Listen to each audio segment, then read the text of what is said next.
قرآن مجید ایک ایسی کتاب ہے جو ہمارے لیے راہ نجات بھی ہے، راہ ہدایت بھی ہے، گائیڈ لائن بھی ہے، اور وہ باتیں جو ہم اپنی عقل سے، اپنے یوں سمجھیے کہ جو اسباب ہیں اس سے جہاں تک رسائی نہیں ہوتی، قرآن اس سے آگے کی رہنمائی عطا فرماتا ہے۔ اب بعض اوقات قرآن کی کچھ باتیں ہیں جو اگر لوگ عقل سے چیک کرتے ہیں تو کنفیوز ہو جاتے ہیں، لیکن دیکھیں ہماری عقل محدود ہے۔ اب مثال کے طور پہ کوئی پہلی دوسری کلاس کا طالب علم ہو، اس کو آپ ڈاکٹروں کی کتاب پکڑا دیں، MBBS کی بک پکڑا دیں تو اس کو تو سمجھ نہیں آئے گی، ٹھیک ہے نا، کیونکہ اس کی عقل اس کتاب کے متعلق نہیں ہے۔ قرآن سمجھنا، اس کو بیان کرنا، یہ بڑے بڑے علماء کا کام ہے۔ تو ہمیں قرآن پاک جب بھی پڑھنا ہے، اس کا ترجمہ اور اس کی تفسیر عاشقان رسول جو علماء ہیں ان کی تفسیر اور بڑے بڑے ائمہ کے اقوال سے سمجھنا ہوگا۔ عقل کے گھوڑے دوڑاتے ہیں اور قرآن کو موجودہ معاملات سے جب کمپیئر کرنے جاتے ہیں تو کچھ لوگ ٹھوکر کھا جاتے ہیں۔ جیسے مثنوی شریف میں ایک بار ایک فلسفی کہیں سے گزر رہا تھا، اس کے کانوں میں قرآن کی تلاوت کی آواز آئی اور اس نے سورہ ملک کی تلاوت سنی، اور سورہ ملک کی جب آخری آیت اس نے سنی، ہم نے کئی بار سنی ہوگی، قُلْ أَرَأَيْتُمْ إِنْ أَصْبَحَ مَاؤُكُمْ غَوْرًا فَمَنْ يَأْتِيكُمْ بِمَاءٍ مَّعِينٍ، کئی بار یہ آیت سنی۔ ترجمہ کیا ہے اس کا؟ آسان ترجمہ قرآن کنز العرفان، تم فرماؤ بھلا دیکھو تو اگر صبح کو تمہارا پانی زمین میں دھس جائے تو وہ کون ہے جو تمہیں نگاہوں کے سامنے بہتا ہوا پانی لا دے۔ یہ آیت کریمہ سن کر وہ فلسفی تکبر اور غرور میں کہنے لگا اس پہ کیا بڑی بات ہے، اگر اللہ پانی کو دھسا دے گا تو ہمارے پاس تو بڑی بڑی ڈرل مشینیں ہیں، بڑے بڑے آلات ہیں، ہم پانی کو نکال لیں گے، ہیں یہ تو جناب ہمارے اختیار میں ہے، اللہ فرماتا کون ہے جو نکالے، ہم نکالیں گے۔ اب اس نے قرآن کو اپنی عقل سے سمجھنے کی کوشش کی۔ اچھا اب کیا ہوا، رات کو وہ فلسفی سویا تو اس کے خواب میں اس نے دیکھا کہ ایک بڑا طاقتور شخص آیا، اس نے اس فلسفی کے منہ پر ایک زوردار چانٹا مارا۔ جب چانٹا مارا تو اس کی دونوں آنکھیں باہر آ گئیں، اور ہماری آنکھوں میں نور کا ایک ایک قطرہ ہوتا ہے، دونوں آنکھوں میں ایک ایک قطرہ ہوتا ہے جس سے ہم دیکھتے ہیں، پانی، آنکھوں کا پانی جس کو اب کہا جاتا ہے، تو قطرے زمین پر گر کر خشک ہو گئے۔ خواب میں یہ سب کچھ ہوا ہے۔ خواب میں آنے والے شخص نے کہا کہ اے بدنصیب، اگر تو واقعی کدال اور پھاوڑے اور سائنسی آلات سے زمین میں گیا ہوا پانی نکال سکتا ہے تو اپنی ان دونوں آنکھوں سے نکلے ہوئے جو قطرے ہیں اس کو پانی کو نکال کے دکھا۔ صبح ہوئی تو اس کی آنکھیں پھوٹی ہوئی تھیں، آنکھوں میں بہت درد تھا، نظر کچھ نہیں آ رہا تھا، اور اس کا وہ جو سارا نشہ تھا، سارا غرور تھا، وہ بھی اتر چکا تھا کہ ہر چیز اپنے دماغ سے فیصلہ نہیں کی جاتی، اللہ کے احکام ہیں تو ہمارا کام اس پر عمل کرنا ہے، اس پر یقین کرنا ہے، اسے فالو کرنا ہے۔ قرآن میں ایسے ایسے خزانے ہیں، تو قرآن تو وہ عظیم کتاب ہے کہ جس کی ہمیں جو ہے برکتیں حاصل کرنی چاہیے۔ معاذ اللہ اس کو ڈیبیٹ میں، یعنی اس کو اگینسٹ میں اس کے بات کرنے سے پہلے 1000 بار سوچنا چاہیے۔ ہم مسلمان ہیں، ہمارا کام ایمان لانا ہے۔ شاعر کہتے ہیں نا، کسی کو تاج وقار بخشے، کسی کو ذلت کے غار بخشے، جو سب کے ماتھے پہ مہر قدرت لگا رہا ہے وہی خدا ہے۔ ہمیں اللہ کریم کے ہر فرمان پر بلا چوں چراں رب کریم عمل کرنے کی اور یقین کرنے کی توفیق عطا فرما۔ اچھا اسی طرح قرآن مجید فرقان حمید میں اللہ کریم کی، چونکہ اس میں باتیں ہیں، رب عز و جل کا ذکر ہے، اور اس میں ہمیں الحمدللہ اچھے طریقے سے ایمان بھی لانا ہے۔ یہاں ہمیں ایک اور بات بھی سمجھنا ہوگا کہ ہمارے اسلاف نے جب قرآن کریم فرقان حمید کو پڑھا تو پڑھنے کے بعد اس کے اندر ہم نے کتنا عمل کیا۔ اول تو ہم پڑھتے نہیں ہیں، پڑھتے ہیں تو عمل نہیں کرتے۔ ہمارے بزرگان دین نے کیسا عمل کیا۔ قرآن مجید کی ایک آیت تھی، ایک بڑی کمال کی آیت ہے، اور اس آیت نے ہزاروں، میں کہوں کہ بہت سارے لوگوں کی زندگی میں زبردست انقلاب برپا کر دیا۔ صرف ایک آیت ہے۔ آیت کیا ہے؟ الم یأن للذین آمنوا ان تخشع قلوبہم لذکر اللہ۔ 27واں پارہ ہے، سورہ حدید ہے، آیت نمبر 16 ہے۔ اس ایک آیت میں اتنا گہرا میسج ہے۔ اس کی میننگ کیا ہے؟ معنی یہ ہے، کیا وقت نہیں آیا ان لوگوں کے لیے جو ایمان لائے کہ جھک جائیں ان کے دل اللہ کی یاد کے لیے؟ یعنی جھنجھوڑا گیا ہے کہ بھی وقت نہیں آیا کہ توبہ کرو اور اللہ کی طرف جھک جاؤ۔ اب دیکھیں جس کے دل پہ اثر ہونا ہوتا ہے کیسا ہوتا ہے، جو پاکیزہ دل اللہ پاک جن کے دلوں پر قرآن کا اثر ڈالتا ہے کیسا ہوتا ہے کہ حضرت فضیل بن عیاض رحمۃ اللہ تعالی علیہ، یہ بہت بڑے اللہ کے ولی گزرے ہیں، مگر شاید بہت کم لوگوں کو پتا ہوگا کہ توبہ سے پہلے یہ بہت بڑے ڈاکو تھے، اور اتنے خطرناک ڈاکو تھے کہ محلے والے، علاقے والے، شہر والے ان سے ڈرا کرتے تھے۔ آپ نے قرآن مجید کی ایک آیت پر عمل کیا، ہوا کیا کہ ایک بار آپ قافلے کے ساتھ کہیں جا رہے تھے، قافلے میں ایک شخص جو تھا تلاوت قرآن کر رہا تھا، اور اس نے یہ آیت پڑھ دی۔ آیت کیا ہے؟ الم یأن للذین آمنوا ان تخشع قلوبہم لذکر اللہ، کیا وقت نہیں آیا ان لوگوں کے لیے جو ایمان لائے کہ جھک جائیں ان کے دل اللہ کی یاد کے لیے۔ اب جب یہ آیت آپ نے سنی نا، حضرت فضیل بن عیاض کے دل پر ایسا اثر ہوا، اتنا روئے اور کہتے ہیں یا اللہ وہ وقت آ گیا ہے کہ ہم تیری راہ میں چل پڑیں۔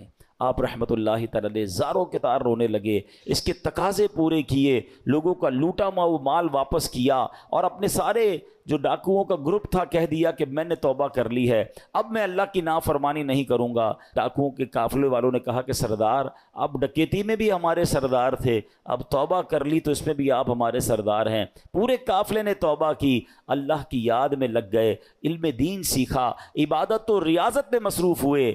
اللہ اکبر۔ پھر اللہ نے آپ کو ولایت کا ایسا مقام عطا کیا کہ ایک مرتبہ منا میں ایک پہاڑ پر موجود تھے، آپ نے فرمایا اگر کوئی ولی اللہ اس پہاڑ کو حکم دے کہ ایک پہاڑ لمبا ہو جا تو فوراً لمبا ہو جائے گا، بس اتنا کہنے کی دیر تھی کہ پہاڑ نے لمبا ہونا شروع کر دیا۔ آپ نے فرمایا پہاڑ رک جا، میں نے تجھے حکم نہیں دیا ہے۔ یہ سنتے ہی وہ ٹھہر گیا۔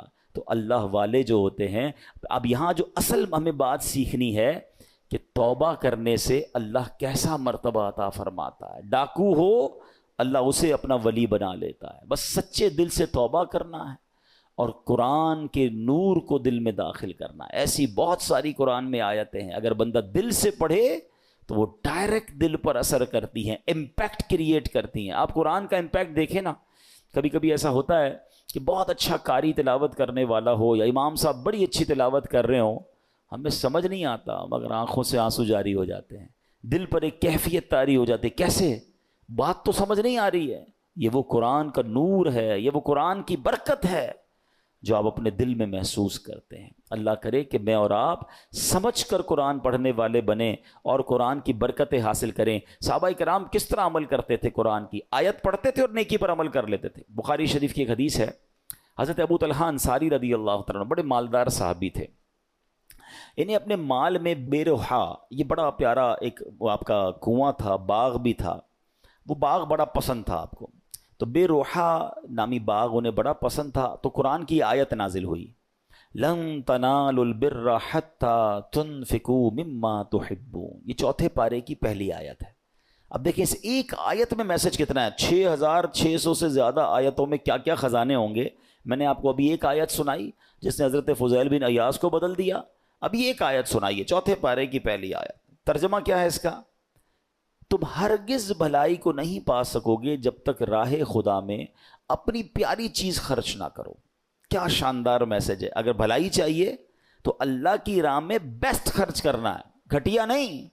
اچھا انہوں نے پڑھی یہ آیت، ابھی نازل ہوئی، ابھی پڑھی، فوراً نبی پاک کی بارگاہ میں حاضر ہوئے، کہتے حضور بے روحا جو ہے نا باغ مجھے بڑا پسند ہے، اللہ نے فرمایا ہے بھلائی جب ملے گی جب بہترین چیز خرچ کرو گے، حضور میں اپنا یہ پورا باغ ہی راہ خدا میں خرچ کرتا ہوں، صدقہ کرتا ہوں۔ ادھر آیت پڑھی ادھر عمل شروع۔ ہم نہ جانے کتنے بیان سنتے ہیں، کتنی آیتیں پڑھتے ہیں، کتنا قرآن پڑھتے ہیں، عمل کدھر ہے؟ تو یہ وہ لوگ تھے جو قرآن پڑھتے تھے اور فوراً اس پر عمل کرنا شروع کرتے تھے، اور پھر اللہ نے ان کو کیسا مرتبہ عطا فرمایا۔ اے میرے پیارے اسلامی بھائیوں، قرآن سے محبت کیجیے، قرآن سے دوستی کیجیے۔ حدیث پاک میں آتا ہے جس کا مضمون ہے وہ دل ویران ہے جس میں کچھ قرآن نہیں ہے۔ ہم چیک کریں ہمارے سینوں میں کتنا قرآن ہے۔ میں آج آپ کو ایک ایسی روایت سنانے جا رہا ہوں کہ جب بھی پڑھتے ہیں نا یا اس کو سنتے ہیں، کہتے ہیں نا وہ رونگٹے کھڑے ہو جاتے ہیں۔ یہ تورات شریف میں روایت ہے کہ اللہ پاک ارشاد فرماتا ہے، اے میرے بندے کیا تجھے مجھ سے حیا نہیں آتی کہ تو راستے میں چل رہا ہوتا ہے، تیرے پاس اپنے کسی بھائی کا خط آتا ہے تو تو راستے سے ہٹ جاتا ہے، بیٹھ کر اس کے ایک ایک حرف کو غور سے پڑھتا، یہاں تک کہ اس کا کوئی لفظ نہیں چھوڑتا، جبکہ میری کتاب میں نے تیری طرف نازل کی، دیکھ اس میں تیرے لیے کتنی تفصیل ہے، میں نے کتنی بار تجھے سمجھایا تاکہ تو اس پہ غور کرے، پھر بھی تو اس سے منہ پھیرتا ہے، کیا میرا مرتبہ تیرے نزدیک تیرے بھائیوں سے بھی کم ہے؟ اب آج کے دور میں ذرا سمجھیے گا، ہم کہیں جا، بلکہ نماز پڑھ رہے ہو، ابھی مسجد میں ہمارے موبائل پر میسج آیا، میسج آنے کی ٹیون آئے، بیل بجے، واٹس ایپ آیا ہے، پتہ چل گیا ہے، اب دل میں خیال آنا شروع ہوگا، پتہ نہیں کس کا ہوگا، کیا لکھا ہوگا، کیا پیغام ہوگا، جلدی سے موبائل نکالو چیک کرو مس نہ ہو جائے، کال آئی ہے فوراً دیکھیں گے کس کی آئی ہے، غور کیجئے، اللہ فرما رہا ہے کتنی حقیقت بات ہے کہ ہم مسجد میں، نماز میں، سفر میں، ٹریول میں میسج آئے چھوڑتے نہیں۔ یہی تو بات تورات میں فرمائی نا کہ تیرے بھائی کا تیرے پاس خط آیا، پیغام آیا تو اس راستے سے رک جاتا ہے، ایک ایک حرف بغور پڑتا ہے، اور میں نے جو تجھ پر کتاب نازل کی تیرے پاس اس کے لیے ٹائم نہیں ہے۔ کتنی ہدایت کی باتیں ہیں، کتنا تجھے اس میں سمجھایا ہے، کتنا تجھے بتایا ہے۔ پھر اگلا جملہ جو آخری جملہ ہے نا وہ ہلا دیتا ہے کہ رب فرماتا ہے کہ میرا مرتبہ تیرے نزدیک تیرے بھائیوں سے بھی کم ہے، ہماری فیملی سے بھی کم ہمارے پاس اللہ کا مرتبہ ہو گیا، معاذ اللہ۔ فیملی کا میسج مس نہیں کرتے، باس کا میسج مس نہیں کرتے، دوستوں کا میسج مس نہیں کرتے، رات کو آدھی رات کو اٹھ کر بھی موبائل چیک کرتے ہیں۔ قرآن بھی تو میسج ہے نا، اور اللہ کا میسج ہے، راہ نجات ہے، راہ ہدایت ہے، کتنے خزانے ہیں ہمارے لیے۔ اچھا میں اور آپ واٹس ایپ پڑھیں، ہر واٹس ایپ پڑھنے کا تو ثواب نہیں نا، قرآن جتنا پڑھے ثواب ہے، ہر لفظ پر ثواب ہے، اور برکتیں کیسی ہیں، اللہ اکبر اللہ اکبر۔ ایک صحابی ہیں حضرت ثابت بن قیس، ان کا گھر جو ہے رات کے وقت ان کا گھر ایسے چمکتا تھا جیسے روشن چراغ چمکتا ہے، اس زمانے میں تو بجلی کا انتظام نہیں تھا، تو لوگوں نے نبی پاک سے تذکرہ کیا کہ حضور ثابت بن قیس کا گھر پورے محلے میں چمکتا رہتا ہے چراغ کی طرح۔ تو نبی پاک نے پتہ کیا فرمایا، ثابت بن قیس ضرور رات کو سورہ بقرہ کی تلاوت کرتے ہوں گے۔ صحابہ نے آ کے پوچھا کیا ایسا ہی ہے؟ کہتے ہیں ہاں، میں روز رات کو سورہ بقرہ کی تلاوت کرتا ہوں۔ یعنی اب غور کریں کہ قرآن پڑھنے پر ثواب، برکتوں کا نزول، فرشتوں کا نزول ہے، ہدایت الگ مل رہی ہے، گائیڈنس الگ مل رہی ہے، but we have no time to read Quran and have no time to understand Quran. لیکن جو میسیجز آ رہے ہیں، جو ای میلز آ رہی ہیں، جو واٹس ایپ آ رہے ہیں، سب پڑھ رہے ہیں، سب دیکھ رہے ہیں، مس نہ ہو جائے۔ کتنی بڑی بات ہے کہ اللہ کے پیغام کے لیے وقت نہیں ہے۔ ہم مسلمان ہیں، ہم کیا یہ جواب دے سکیں گے قیامت کے دن کہ اللہ بڑا بیزی تھا، ٹائم نہیں تھا، بیزی لائف تھی، فیملی لائف تھی؟ نہیں میرے پیارے اسلامی بھائی، اس کو محسوس کیجئے۔ اب میں ایک اور لاجک کے ذریعے سمجھاتا ہوں، پھر میں قرآن کی اس آیت کی طرف آؤں گا جو آج میرا ٹاپک ہے۔ اللہ کرے کہ قرآن سے محبت کسی طرح بڑھ جائے اور ہم روز قرآن پڑھنے والے بنیں۔ آپ میں سے بہت سارے مجھے ایسے چہرے نظر آ رہے ہیں کہ جو بزنس مین بھی ہیں، اپنے اپنے کاروبار میں باس کی حیثیت رکھتے ہیں، یا مینیجر ہیں، یا ایچ او ڈی ہیں۔ ہم کیا کرتے ہیں نارملی رات کو سونے سے پہلے ہم اپنے مینیجر کو، اپنے امپلائی کو کچھ میسیجز کرتے ہیں کہ بیٹا صبح اٹھ کے یہ کام کر لینا، یہاں سے چیک اٹھا لینا، فلاں فائل وہاں دے دینا، بینک میں یہ پیسے ڈلوا دینا، 5 7 8 کام دے کے آپ فری ہو گئے۔ آپ کو پتہ ہے اب جب میں اٹھ کر کھانا وانا کھا کے بریک فاسٹ کر کے آفس پہنچوں گا یہ سارے کام ہو گئے ہوں گے، کیونکہ اس کی ڈیوٹی یہی ہے۔ اب ایک دن آپ صبح اٹھے اور آپ نے فون کیا کہ میں نے آپ کو کام دیے تھے وہ سارے ہو گئے، وہ کہے کہ سر وہ آپ کا میسج نہیں سن سکا، مجھے بتائیں آپ کا کیا رپلائی ہوگا؟ اور اگر بڑے اہم کام، بڑے امپورٹنٹ کام آپ نے دیے ہوں اور وہ آپ کو یہ جواب دے دے کہ ٹائم گزر گیا بینک کا، وہ جو فیس جمع کروانے کا ٹائم تھا وہ ختم ہو گیا ہے، آج چالان جمع کرانے کی آخری ڈیٹ تھی وہ ختم ہو گئی، اور بندہ آپ کو جواب یہ دے میں نے سنا ہی نہیں آپ کا پیغام، بتائیں آپ کا کیا جواب ہوگا؟ آپ کتنا ناراض ہوں گے کہ تمہاری ڈیوٹی تھی، تمہاری تو جاب ہی یہی تھی کہ میرا میسج سنتے۔ تمہیں پتہ ہے کتنا نقصان ہو گیا، کتنا شاؤٹ کریں گے آپ، کتنا ناراض ہوں گے۔ آپ کا کوئی میسج نہ سنے آپ کو برا لگتا ہے۔ مجھے 40 سال ہو گئے، کسی کو 50 سال ہو گئے، کسی کو 30 سال ہو گئے اس دنیا میں آئے ہوئے، سب کے گھر میں قرآن ہے، سب کے گھر میں اللہ کا میسج آیا ہوا ہے۔ کیا آپ نے پڑھ لیا ہے؟ آپ نے سن لیا ہے؟ آپ نے سمجھ لیا ہے؟ سوچیں، اللہ کی بارگاہ میں اگر اللہ ناراض ہو گیا تو ہم کدھر جائیں گے؟ نہ کریں ایسا، یا تو ایسا ہوتا نا کسی بھی چیز کا ٹائم نہیں ہے، سب چیزوں کا ٹائم ہے، سوشل میڈیا کا ٹائم ہے، فیملی کے لیے ٹائم ہے، کھانے پینے کا ٹائم ہے، نوکری کا ٹائم ہے، گھومنے پھرنے کا ٹائم ہے، دوستوں میں جانے کا ٹائم ہے، اب تو جم ٹائم نیا آ گیا ہے جناب، جم ٹائم ہے، واکنگ ٹائم ہے، سب ٹائم ہے آپ کے پاس۔ افسوس یہ ہے کہ قرآن ٹائم نہیں ہے۔ سوچئے، یہ قرآن سے دوری اچھی نہیں ہے، ہیں؟ آپ کو پتہ ہے جب میں اور آپ قبر میں جائیں گے نا، سارے سافٹ ویئر آف لائن ہو جائیں گے، جتنے سافٹ ویئر ہم کھولتے ہیں نا، قرآن قبر میں بھی آن لائن ہوگا۔ حدیث پاک میں آتا ہے سورہ ملک جو روزانہ رات کو تلاوت کر لے، یہ 30 آیتوں والی سورت وہ ہے جو قبر میں آ کر عذاب سے بچائے گی، مگر اس کا بھی ٹائم 6-7 منٹ لگتے ہیں سورہ ملک پڑھنے میں، لیکن اس کا بھی ٹائم نہیں ہے۔ اچھا اگر میں قرآن نہیں پڑھ رہا، اب آپ اس کا امپیکٹ سوچئے گا، اگر ہم قرآن سے دور ہو گئے تو ہمارے بچوں کا کیا حال ہوگا؟ آہستہ آہستہ یہ نسلیں تو دور ہوتی چلی جائیں گی نا۔ اگر میرے بچے قرآن پڑھنے والے نہیں ہوں گے تو اینڈ آف دا ڈے مجھے ایصال ثواب کیا کریں گے؟